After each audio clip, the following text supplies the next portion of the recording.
وبركاته. اعوذ باللہ من الشیطان الرجیم، بسم اللہ الرحمن الرحیم۔ فضیلت یوم عرفہ۔ نبی پاک صلی اللہ علیہ وآلہ وسلم نے فرمایا یوم عرفہ کے بارے میں جہنم سے رہائی پانے کا دن ہے۔ حدیث نبوی صلی اللہ علیہ وآلہ وسلم ہے، کوئی دن ایسا نہیں جس میں اللہ تعالیٰ یوم عرفہ سے زیادہ اپنے بندوں کو جہنم سے رہائی دے۔ اللہ تعالیٰ ان کے قریب ہو جاتا ہے اور پھر فخر کے طور پر فرشتوں سے پوچھتا ہے کہ ان لوگوں کو میری رحمت و مغفرت کے سوا کیا چاہیے۔ پھر یوم عرفہ کے روزے کے بارے میں ہمیں نبی پاک صلی اللہ علیہ وسلم کے الفاظ ملتے ہیں جو کچھ یوں ہیں کہ میں امید رکھتا ہوں کہ یوم عرفہ کے روزے سے سال آئندہ اور سال گزشتہ 2 سال کے گناہ اللہ تعالیٰ معاف کرتا ہے۔ اس دن کی سب سے بہترین دعا، سب سے بہتر دعا یوم عرفہ کی دعا ہے، اور میں اور مجھ سے پہلے انبیاء جو کہا اس میں یہ دعا بہتر ہے۔ لا الہ الا اللہ وحدہ لا شریک لہ لہ الملک ولہ الحمد وہو علی کل شیء قدیر۔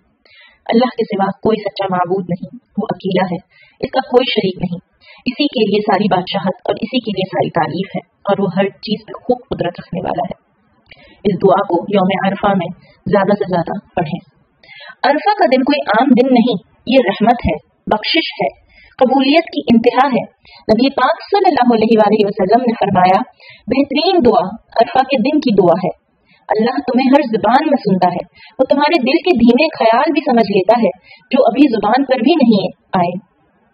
لیکن کبھی کبھی ہمیں سمجھ نہیں آتا کہ کہاں سے شروع کریں۔ ہمیشہ دل سے بات کرو، وہ تمہاری دعا کو خاص بناتا ہے۔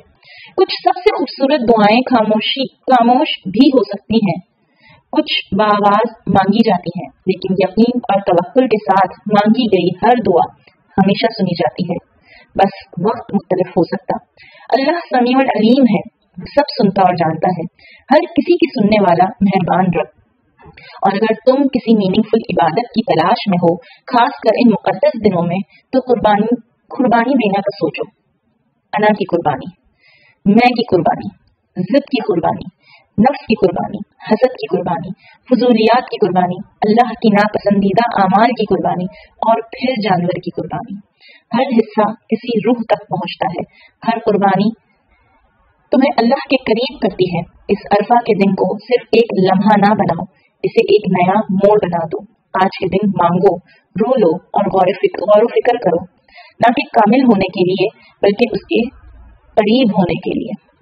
جیسے کہ ہم نے حدیث نبوی پڑھی کہ بہترین دعا عرفہ کے دن کی دعا ہے، تو اس دن سے خوب فائدہ اٹھاؤ، خوب دعائیں کرو، اپنے رب کو راضی کر لو، اپنے رب سے مانگ لو۔ اللہ ہم سب کی دعاؤں کو قبول و منظور فرمائے۔ جزاکم اللہ خیرا کثیرا۔